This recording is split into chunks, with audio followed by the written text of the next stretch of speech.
how to add Google reviews to Wix website. So the first step is to simply go to the Wix app market and then simply search for Google reviews.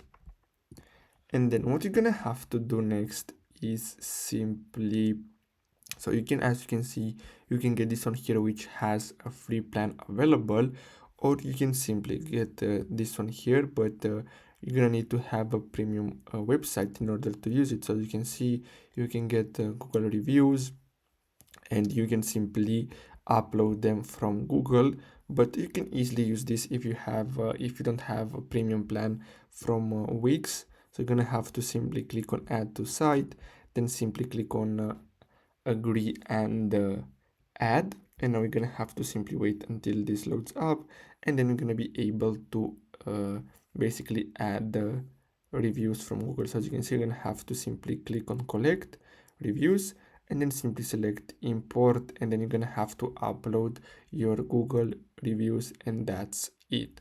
So I hope you found this video helpful. Thanks for watching.